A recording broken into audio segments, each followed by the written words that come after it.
আজকের ভিডিওটি পুরোপুরি সত্য ঘটনা নিয়ে বানানো একটা মুভিকে নিয়ে। সময়টা তখন 1984 সাল।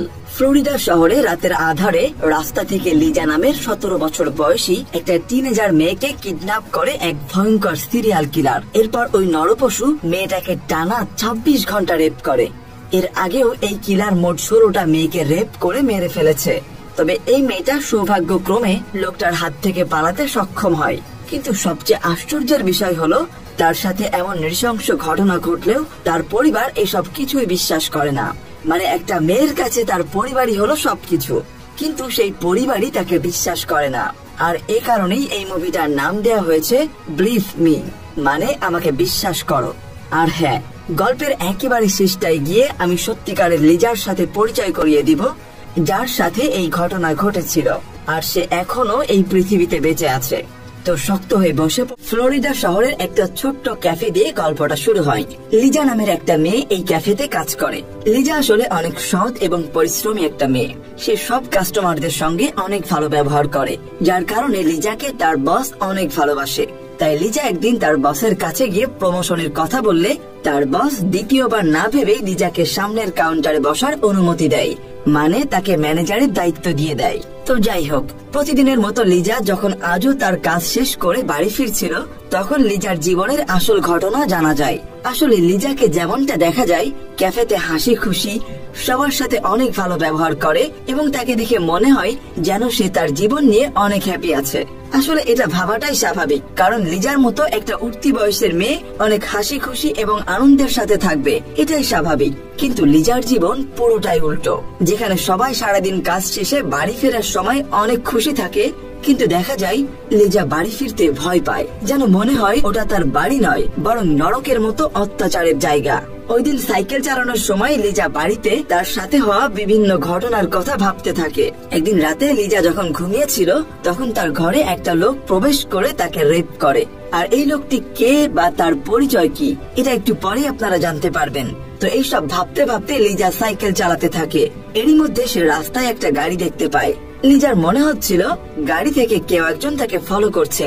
এতে লিজা অনেক ভয় পেয়ে যায়, তাই সে দ্রুত সাইকেল চালাতে শুরু করে। কিছুক্ষণের মধ্যেই লিজা বাড়ি পৌঁছে যায়, কিন্তু সে বাড়ি গেলে জানা যায় এটা লিজার নিজের বাড়ি নয়, সে আসলে তার নানির বাড়িতে থাকে। এখানে লিজার নানি তার বয়ফ্রেন্ড মরিচের সাথে থাকে। আসলে লিজার নানি আর্থিকভাবে একটু সমস্যায় থাকায় মরিচ নামের ওই লোকটা তাকে হেল্প করে। আর এর বিনিময়ে লিজার নানি প্রতি রাতে মরিচকে লিজার ঘরে পাঠিয়ে দেয় তাকে ব্যবহার করার জন্য। বাচ্চা মেয়ে লিজা তার নিজের নানির বাড়িতে থেকেও প্রতিনিয়ত রেপের শিকার হয়। এই বিষয়টা নিয়ে লিজা একদমই শান্তি পাচ্ছিল না। সে সব সময় মানসিক যন্ত্রণা এবং টেনশনে জীবন পার করত। আর একটা পর্যায়ে লিজা এই অত্যাচার সহ্য করতে না পেরে সুইসাইড করার সিদ্ধান্ত নেয়। তাই একদিন রাতে ক্যাফে থেকে বাড়িতে ফিরে সে একটা সুইসাইড নোটও লেখে। কিন্তু লিজা তো এতটাও বড় না, তাই সে সুইসাইড নোট লিখলেও সুইসাইড করার মতো সাহস তার হচ্ছিল না। লিজার বয়স যখন 14 বছর, তখন লিজার মা তাকে তার নানির কাছে পাঠিয়ে দিয়েছিল। আর তারপর থেকে সে কখনো লিজার কোনো খোঁজ খবর নেয়নি। আর 14 বছর বয়স থেকেই লিজা এই শারীরিক নির্যাতনের শিকার হচ্ছে। লিজা মনে করত তার নানির আর্থিক অবস্থা ভালো না থাকার কারণে মরিস নামের ওই লোকটার থেকে তাকে সাহায্য নিতে হয়। এই কারণে লিজা তার কামানো সব টাকা তার নানির হাতে তুলে দিত, যাতে ওই শয়তান লোকটার সাহায্য তার নানিকে আর না নিতে হয় এবং মরিস যাতে তাদের বাড়িতেও আর না আসে। কিন্তু দেখা যায় 3 বছর কেটে যাওয়ার পরও কোনো কিছুর পরিবর্তন হয়নি। এতে লিজা বুঝতে পারে তার নানির কোনো আর্থিক সমস্যা নেই। লিজাকে রেপ করার জন্য মরিস তার নানিকে অনেক টাকা দিত, তাই লিজার নানি তাকে টাকার জন্যই ব্যবহার করছিল। তো একদিন দেখা যায় লিজা তার মাকে ফোন করলে তার ছোট বোন ফোন ধরে। লিজা তাকে বলে, আমি এখানে থাকতে চাই না, আমার খুব অসুবিধা হচ্ছে। কিন্তু তার বোন বলে, মা তোকে এখানে আনতে চায় না। এরপর লিজা তার মাকেও সবকিছু খুলে বলে, কিন্তু তার মা লিজার কোনো কথাই বিশ্বাস করে না। উল্টো সে লিজাকে জানায়, তোমাকে পাঠিয়েছি তোমার নানির খেয়াল রাখার জন্য, সুতরাং ফাজলামি না করে মন দিয়ে তোমার নানির দেখাশোনা করো।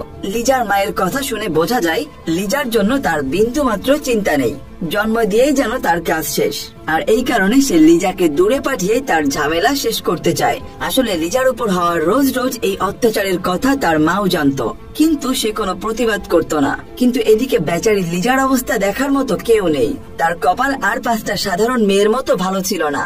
যাই হোক, এত কিছুর পরও লিজার এই যন্ত্রণাদায়ক জীবনের সামনে আরো বড় এক তুফান আসতে চলেছে। তো প্রতিদিনের মতো সেদিনও লিজা ক্যাফে থেকে বাড়ি ফেরার সময় সে আবারও উদাস হয়ে পড়ে, কারণ সে জানে বাড়ি ফেরার পর তাকে ওই লোকটার মুখোমুখি হতে হবে।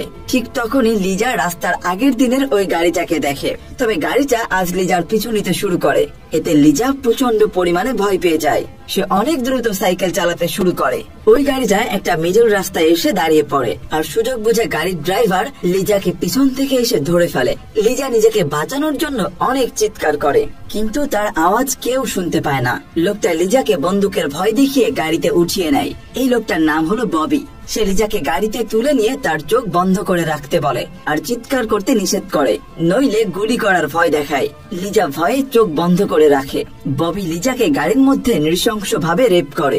এরপর সে লিজার চোখ এবং হাত বেঁধে তাকে গাড়িতে করে কোথাও একটা নিয়ে যেতে থাকে। কিন্তু লিজা ছিল খুব বুদ্ধিমতী। সে চোখ বাঁধা অবস্থায় খেয়াল রাখে গাড়িটা কোন দিকে ঘোরাচ্ছে আর কতগুলো সিগন্যাল পার হচ্ছে, কারণ ওই রাস্তাটা ছিল লিজার খুব চেনা। কিছুক্ষণ পর ববি লিজাকে নিজের বাড়িতে নিয়ে যায়। সে যখন লিজাকে সিঁড়ি দিয়ে উপরে নিয়ে যায়, লিজা তখন সিঁড়িগুলো গুনতে শুরু করে। আর এরপর লিজা আরো বেশি বিপদে পড়ে যায়, কারণ ববি তাকে ওখানে নিয়ে আরো বিভৎসভাবে রেপ করতে শুরু করে। ওই দিন থেকে ববি লিজাকে ওই বন্ধ রুমে তার চোখ বেঁধে রেপ করত। লিজা তখন বুঝতে পারে এই লোকটা পুরোপুরি একটা সাইকো। তবে লিজার সাথে সে যেটা করছে এটা নতুন নয়।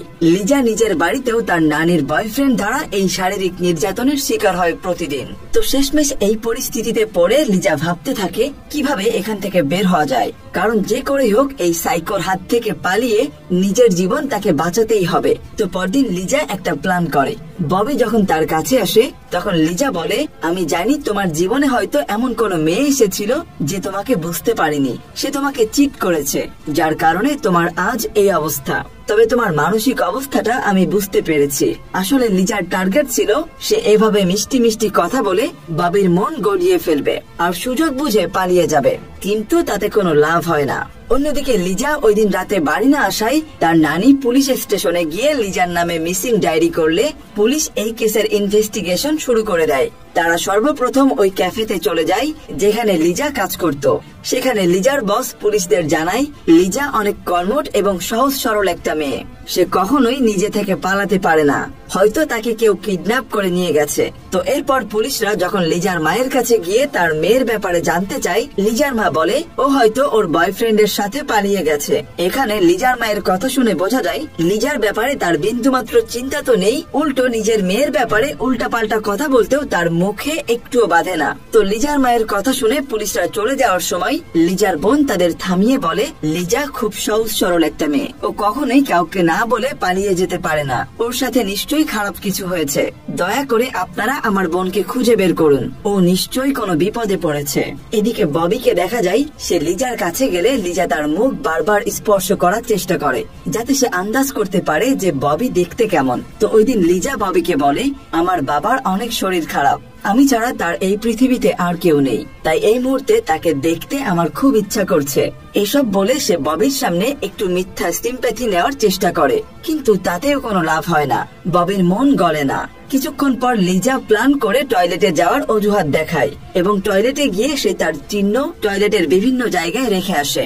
সে তার আঙ্গুলের ছাপ বাথরুমের আয়নায় দিয়ে আসে, এমনকি তার নিজের চুল ছিঁড়ে বাথরুমের বিভিন্ন জায়গায় ফেলে আসে। আর সেগুলো সে এই জন্যই করছিল যাতে পরবর্তীতে কেউ তাকে খুঁজতে এলে তারা যাতে এই চিহ্ন খুঁজে পায়।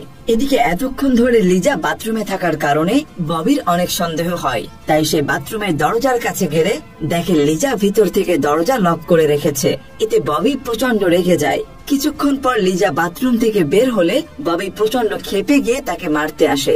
তখন লিজা অনেক অনুরোধ করে ববিকে শান্ত করে। একটু পর ববি ঘুমিয়ে পড়লে লিজা চুপি চুপি উঠে গিয়ে ববির ফোন খুঁজতে শুরু করে। তখন সে ওই রুমে একটা টেলিফোন দেখতে পায়, কিন্তু লিজা যখনই ফোনের দিকে এগোয় ঠিক তখনই তার মায়ের কিছু কথা তার মনে পড়ে যায়। একদিন লিজা তার মাকে গিয়ে তার সাথে হওয়া সব ঘটনার কথা বললে তার মা বলেছিল, তোমার সাথে যা হচ্ছে ভালো হচ্ছে, আর তুমি যদি বেশি বাড়াবাড়ি করো তাহলে জেনে রেখো এর থেকেও খারাপ কিছু তোমার জন্য অপেক্ষা করছে। আর এসব কথা ভেবেই লিজা তার মাকে আর ফোন করে না। কিন্তু যখনই সে ফোনটা রেখে দিতে যায় তখনই পেছন থেকে ববি এসে তাকে ধরে ফেলে। সে লিজার চুল ধরে বলে, তুমি নিজেকে অনেক চালাক মনে করো তাই না? এটা বলে সে লিজাকে গুলি করতে যায়। কিন্তু লিজা বলে, আমার বাবার শরীর প্রচন্ড খারাপ, আমি শুধু তাকে ফোন করে বলতে চেয়েছিলাম যে আমি ঠিক আছি, কিন্তু আমি ফোনটা করিনি। লিজার এসব কথা ববি বিশ্বাস করে নেয় আর এবারের মতো সে লিজাকে ছেড়ে দেয়। আর ঠিক তখন লিজার হঠাৎ তার বোনের কথা মনে পড়ে যায়। একদিন তার বোন বলেছিল, জীবনে যত বাধাই আসুক না কেন তুমি কখনো হাল ছাড়বে না। এরপর দেখা যায় ববি ঘন্টার পর ঘন্টা লিজাকে রেপ করতে থাকে, কিন্তু নিজে থেকে কিছুই বলতে পারছিল না। এখন তার মাথায় শুধু একটা কথাই ঘুরছে, আর তা হচ্ছে কিভাবে এখান থেকে পালিয়ে যেতে পারে, কেননা এখন তার ইজ্জতের থেকে প্রাণটা বাঁচানো বেশি জরুরি। তখন লিজা আবারও ববির সাথে কথা বলার চেষ্টা করে। লিজা বলে, তুমি আসলে মনের দিক থেকে অনেক ভালো, তুমি আমাকে ছেড়ে দিলে আমি বাইরে গিয়ে কাউকেই কিছু বলবো না, আমি তোমার গার্লফ্রেন্ড হয়ে সারা জীবন তোমার সাথে থাকতে চাই। লিজার এসব কথা শুনে ববি অনেক ইমোশনাল হয়ে যায়। একটা পর্যায়ে সে লিজাকে ছেড়ে দেওয়ার সিদ্ধান্ত নেয়। অন্যদিকে দেখা যায় ফ্লোরিডা শহরের পুলিশ ডিপার্টমেন্ট একটা সিরিয়াল কিলারকে দীর্ঘদিন ধরে খুঁজে বেড়াচ্ছে, যে সিরিয়াল কিলারটা গত 6 মাসে 16টা মেয়েকে মেরে ফেলেছে। এটা দেখে ববি মনে মনে চিন্তা করে এই সুযোগে লিজাকে ছেড়ে দেওয়া উচিত, কারণ পুলিশ ওই সিরিয়াল কিলারকে ধরার চিন্তায় লিজাকে খুঁজতে এখানে আসবে না। আর লিজা যেহেতু এখনো ববির চেহারা দেখেনি, এই কারণে লিজা পরে ববিকে দেখলে আর চিনতে পারবে না। এসব কিছু ভেবে লিজাকে গাড়িতে বসিয়ে একটা নির্জন জায়গায় নিয়ে যায়। তবে যাওয়ার পথে ববি একটা গ্যাস স্টেশনে দাঁড়ায় গাড়িতে গ্যাস ভরার জন্য। তখন লিজা তার হাতের একটা আঙ্গুল কেটে তার রক্ত গাড়ির সিট কভারে লাগিয়ে দেয়। এরপর ববি লিজাকে ওই নির্জন জায়গায় নিয়ে এসে বলে, 5 মিনিটের মধ্যে আমি এখান থেকে চলে যাব, তারপর তুমি তোমার চোখের বাঁধন খুলবে। ববি গাড়ি নিয়ে চলে গেলে লিজা ওর চোখের বাঁধন খুলে পালিয়ে যায়। এদিকে ববির মনে হতে থাকে যে সে লিজাকে ছেড়ে দিয়ে ভুল করেছে, কারণ লিজা যদি পুলিশের কাছে চলে যায় তাহলে সে ফেঁসে যাবে। তাই সে লিজাকে মারার জন্য আবারও ফিরে যায় আর লিজাকে ওই জায়গায় খুঁজতে থাকে। এদিকে লিজা লুকিয়ে লুকিয়ে তার নানির বাড়ি চলে আসে। লিজা বাড়িতে এসে ওর নানিকে বলে, আমাকে কিডন্যাপ করে নিয়ে গিয়ে রেপ করা হয়েছে। কিন্তু তার নানি কোনো কথাই বিশ্বাস করে না, সে মনে করে লিজা মিথ্যে কথা বলছে। তখন লিজার নানি পুলিশ স্টেশনে ফোন করে জানিয়ে দেয় লিজা বাড়ি ফিরে এসেছে, কিন্তু সে বলছে ওকে নাকি কেউ কিডন্যাপ করে রেপ করেছে। তখন খবর পেয়ে পুলিশ পরদিন লিজাকে থানায় নিয়ে যায় জিজ্ঞাসাবাদ করার জন্য। লিজা পুলিশদের সামনে সবকিছু খুলে বলে, কিন্তু এখানে পুলিশরাও লিজার কথা বিশ্বাস করে না। এক পুলিশ অফিসার বলে, তোমার সাথে যদি সত্যি কেউ খারাপ কাজ করত তাহলে তুমি তো আহত থাকতে, কিন্তু তোমাকে দেখে তো একদমই তা মনে হচ্ছে না। এরপর আরো 2জন মহিলা পুলিশ অফিসার এসে লিজাকে জিজ্ঞাসাবাদ করে। তখন লিজা তাদেরকেও সবকিছু বললে তারা বলে, তোমার হাত পায়ে তো আঘাতের কোনো চিহ্নই নেই, আর যেহেতু তোমার হাত পা খোলা ছিল তাহলে তোমার হাত পা কাজে লাগিয়ে কেন কিছু করতে পারোনি। লিজা বলে, ওই লোকটা মানসিকভাবে অসুস্থ ছিল এবং সে অনেক শক্তিশালী ছিল, এমনকি তার কাছে আমাকে মেরে ফেলার মতো অনেক অস্ত্রপাতিও ছিল, যেগুলো দিয়ে সে আমাকে বারবার ভয় দেখাচ্ছিল, যার কারণে আমি তাকে কিছুই বলতে পারিনি। কিন্তু ওই মহিলা পুলিশরা সবকিছু শোনার পরও বিশ্বাস করে না। তারা ভাবে এই বাচ্চা মেয়েটা মিডিয়ার অ্যাটেনশন পাওয়ার জন্য এইসব মিথ্যা কথা বলছে। তারা নিজেদের মধ্যে বলতে থাকে এই বাচ্চা মেয়েটা হয়তো অনেক বেশি টিভি দেখে, যার কারণে এইসব কথা বানিয়ে বানিয়ে বলছে। কিন্তু দেখা যায় ওই সময় পুলিশ স্টেশনে একটা গোয়েন্দা টিম উপস্থিত ছিল, যারা ওই সিরিয়াল কিলারকে খোঁজার জন্যই কাজ করছিল। কিছুক্ষণ পর ওই গোয়েন্দাদের প্রধান হ্যারি আসে লিজার সাথে কথা বলার জন্য, কিন্তু লিজা তখন চুপচাপ মন মরা হয়ে বসেছিল, কারণ কেউ তার কোনো কথা বিশ্বাস করছিল না। হ্যারি তখন তার পকেট থেকে তার মেয়ের ছবি লিজাকে দেখিয়ে বলে, তোমার সাথে কি কি হয়েছে তুমি আমাকে বলো, আমি তোমার সব কথা বিশ্বাস করব। লিজা তখন সব সত্যি কথা বলতে থাকে। সে বলে, আমাকে যে গাড়িটায় কিডন্যাপ করে নিয়ে যাওয়া হয়েছিল সেটার সব সিটগুলো লাল রঙের ছিল, আমি তাতে আমার আঙ্গুল কেটে রক্ত লাগিয়ে দিয়েছিলাম, এমনকি আমাকে কিডন্যাপ করে ফার্স্ট ফ্লোরে রাখা হয়েছিল, সেখানে 22টা সিঁড়ি ছিল এবং তাতে গ্রিন কার্পেট লাগানো ছিল, আর সেই মানুষটা বাম হাতে সব কাজ করত। আমি আমার ফিঙ্গারপ্রিন্ট তার বাথরুমে রেখে এসেছি, আর তার বেডের নিচে আমার একটা হেয়ার পিনও রাখা আছে। ডিটেকটিভ লিজার এসব কথা শুনে এবং তার বুদ্ধি দেখে আশ্চর্য হয়ে যায়। তখন লিজার বর্ণনা নিয়ে একটা স্কেচ বানানো হয়, এমনকি লিজা তার সাথে হওয়া মরিচের খারাপ কাজের কথাও তখন হ্যারিকে জানিয়ে দেয়। পুলিশ তখন গিয়ে মরিসকে গ্রেফতার করে নিয়ে আসে। এমনকি লিজাকে এরপর থেকে তার নানির সাথেও থাকতে দেয়া হয় না। হ্যারি লিজাকে নিয়ে আসে ডিটেকটিভদের আন্ডারে থাকা একটা সুরক্ষিত রুমে। এরপর হ্যারি লিজাকে ওই জায়গায় নিয়ে যায় যেখান থেকে সে কিডন্যাপ হয়েছিল। এখানে এসে লিজা গাড়ির মধ্যে চোখ বন্ধ করে বসে এবং সেই দিনটার কথা মনে করতে থাকে যেদিন লিজাকে কিডন্যাপ করে নিয়ে যাওয়া হয়েছিল। লিজা চোখ বন্ধ করে বলতে থাকে সেদিন তাকে কোন রাস্তা দিয়ে কোন দিকে নিয়ে যাওয়া হয়েছিল। আর এভাবে সে একটা সময় ওই জায়গাটাই পৌঁছে যায় যেখানে ববি তাকে ছেড়ে দিয়েছিল। লিজাকে এত কিছু করতে দেখে হ্যারি অনেক অবাক হয়ে যায়। এরপর লিজা হ্যারিকে বলে, আমাকে ছাড়তে আসার সময় ববি একটা গ্যাস স্টেশনে দাঁড়িয়েছিল। তখন লিজার কথা শুনে সেই রাস্তায় যতগুলো গ্যাস স্টেশন আছে সবগুলোর ফুটেজ নিয়ে আসা হয়। আর ওই ফুটেজগুলোর মধ্যে ববির ছবিও ছিল, যেটা লিজার কল্পনা করে বানানো এসকেএস এর সাথে মিলে যাচ্ছিল। এরপরে ডিটেকটিভ সেই সমস্ত গাড়ির ড্রাইভারের ছবি তুলে আনে যাদের সিটে লাল রঙের কভার লাগানো ছিল। এর মধ্যে তারা ববির ছবিও তুলে এনেছিল। লিজাকে তারা ববির ছবি দেখালে লিজা তাকে দেখে চিনতে পারে। তখন সমস্ত পুলিশরা একত্রিত হয়ে ববিকে খুঁজতে শুরু করে। এর কিছুদিন পর হঠাৎ একদিন পুলিশরা ববিকে একটা বাড়ির সামনে থেকে গ্রেফতার করে। তখন পুলিশ ববির গাড়ি চেক করে তাতে লাল সিট কভার দেখতে পায় যেখানে সত্যি সত্যি রক্তের দাগ লাগানো ছিল। এরপর পুলিশ অফিসাররা ববির বাড়িতে গিয়ে দেখতে পায় সেখানে আসলেই 22টা সিঁড়ি রয়েছে। এমনকি তারা ববির বেডের নিচ থেকে লিজার হেয়ার পিনটাও খুঁজে পায় আর বাথরুমে গিয়ে লিজার ফিঙ্গারপ্রিন্ট শনাক্ত করে। অন্যদিকে দেখা যায় ববি পুলিশের কাছে সব দোষ স্বীকার করে নেয়। সে বলে সে আজ পর্যন্ত প্রায় 16টা মেয়েকে রেপ করে হত্যা করেছে, শুধুমাত্র লিজাকে ছেড়ে দিয়েছে কারণ লিজা অন্যান্য মেয়েদের থেকে আলাদা ছিল। লিজার বাহাদুরি দেখে সমস্ত পুলিশ অফিসাররা তাকে নিয়ে গর্ববোধ করে, কারণ গত 6 মাস ধরে সমস্ত পুলিশ অফিসাররা মিলে যে কাজটা করতে পারেনি সেটা 17 বছর বয়সের লিজা করে দেখিয়েছে। আর তার এই বাহাদুরির জন্য না জানি কত মেয়ের জীবন আজ বেঁচে গেল।